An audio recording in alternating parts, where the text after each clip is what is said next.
Hey guys, this is Eric with Carl Cycle. Today we're going to be going over how to install your tri-roller torsion setup in your Polaris snowmobile.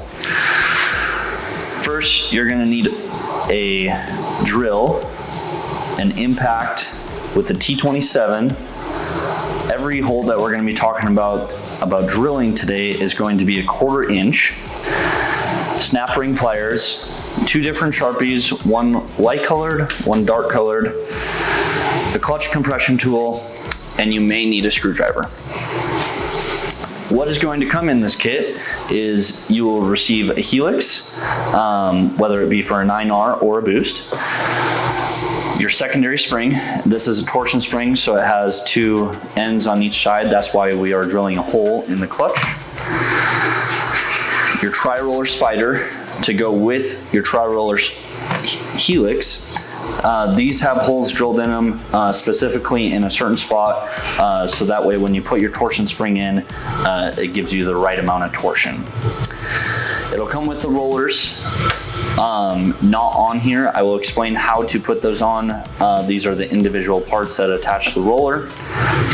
If you have a ZRP lightweight cup already, you will need to take it out. You'll need to drill a 1/4 inch hole anywhere on the circumference of this circle, but you just need to make sure it's in the center. The stock ones already have holes in them, so you don't need to worry about drilling holes in those. And then your stock secondary components that we've already taken out. You're gonna wanna start with this already disassembled. Just take the helix out, take your spring out, take your 2-roller spider out, and then we can get started. So the first step is you grab your tri-roller spider and you're going to install your rollers. This one already has the 2 rollers put on, but I'm gonna show you how to put on this third. So you grab the one with the convex side and that goes towards the center. Your flat side goes out, and that is the same on each one. You'll grab a washer, you'll put that on. You'll grab your E-clip, you'll put that on. Sometimes you can get it with your finger. Sometimes you need a screwdriver or a flat surface. So that one is all the way seated on with your finger. So you can tell that by just, it rotates freely in the groove. What you're gonna wanna do next is you're gonna wanna grab your light colored Sharpie. There is a notch down in here, kind of an index. It goes with this index right here along with the X. So you're gonna wanna grab your Sharpie and you're gonna wanna make a mark going as straight up as possible. That's gonna help you put this thing back together. It makes it go in line very well and you can see it happen. So what we're gonna wanna do to get this process started is put your spider in. Lines up with the X. You want to make sure that everything that we're going to talk about is going to be indexing with this, with everything in line with the X's or a dot. So once you have that installed, you want to grab your snap ring. You will want to install this with your snap ring pliers.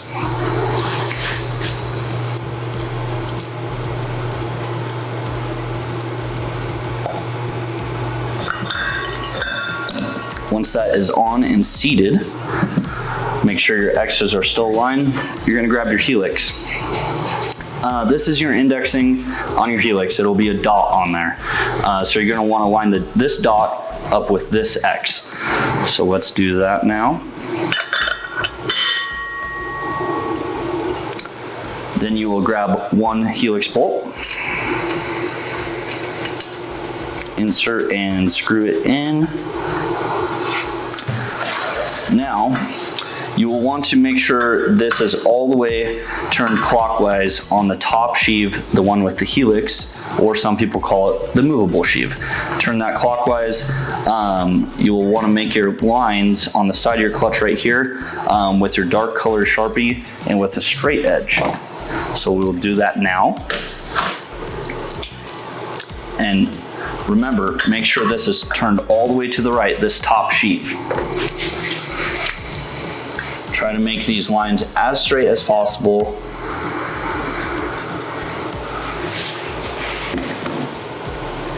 Once that is completed, now you can take your secondary and disassemble it. Sometimes your helix is stuck in there, so just go like that, it comes out. You will then remove your snap ring.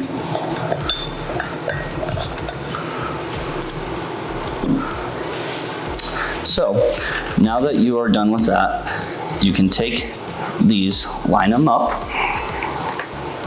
You come over here, it is the first hole right here from the X that you are going to make a mark right here on your clutch, lining that up.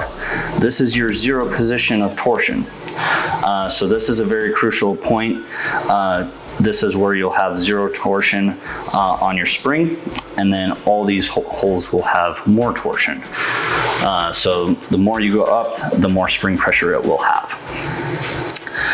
So you're getting pretty close to ready to drill. So you're going to take these sheaves and you're going to separate them while taking the spider out.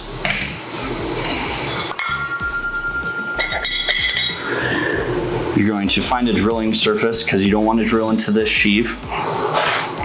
You're going to drill into the wood block. You're going to take this and you have one hole right here, one hole right here. It doesn't matter which one you use, just as matters you use one of those two. That is going to give you where you want to drill, and you're going to line this hole up with this mark once it is down in there, and you will be ready to drill.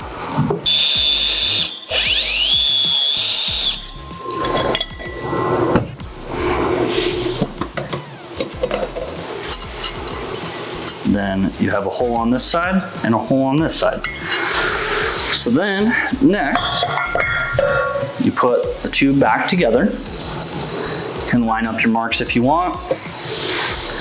You grab your torsion spring, you put it in the hole. On this one, it doesn't matter which hole you use. On this one, that's why we're drilling a hole in the ZRP cup.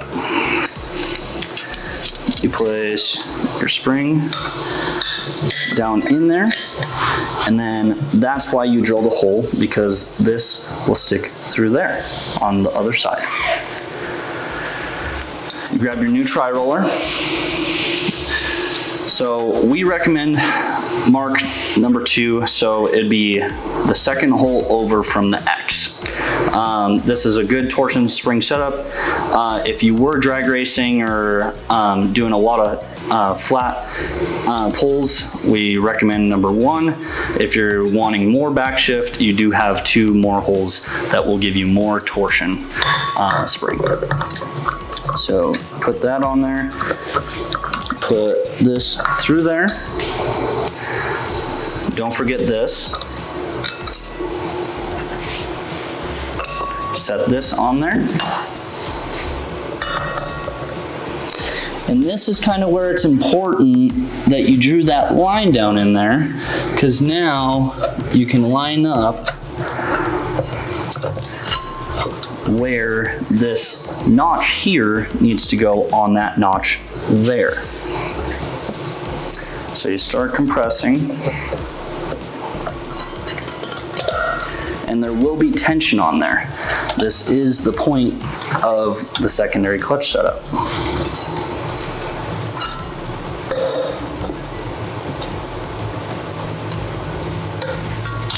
So just kind of looking here, making sure everything's going aligned.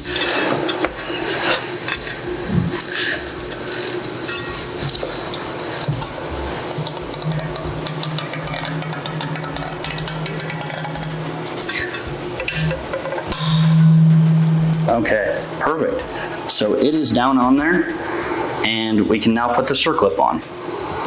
Okay, now that this is seated on there, you can grab your snap ring pliers, get a hold of your snap ring here.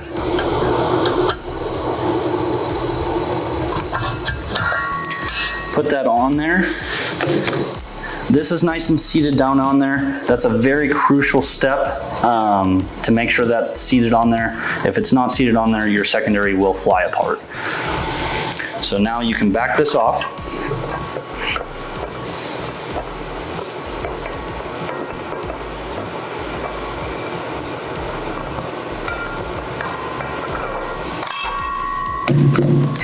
So when you have done this right, your lines should not line back up here because this is holding torsion on it. So when you put your helix back in, you're going to have to stretch this and line your lines back up. So grab our helix. Remember, we are going off the dot to this X, this dot to this X. So we're going to place this on here. Find the correct place. We're going to grab this and we're going to hold it. Take your helix screw, screw it in. That should hold it. So now the lines are lined back up, but it has torsion on it. So let me tighten these up a little bit, and then I'll show you what it is kind of like and why this works. Now that your clutch is fully assembled, let's just go over this dot. It's supposed to line up with this X once you're done. That is very crucial when putting this back together. These lines should be very close together. There is a little bit of slop in here, so they might not be dead accurate right there, but it's very close, so we're good. And so this is kind of what the torsion clutch does once it's on your snowmobile. It'll go like this, and then it'll spring back. So that is what makes this clutch setup work so good. If you have any questions, please call us at 208-853-5550.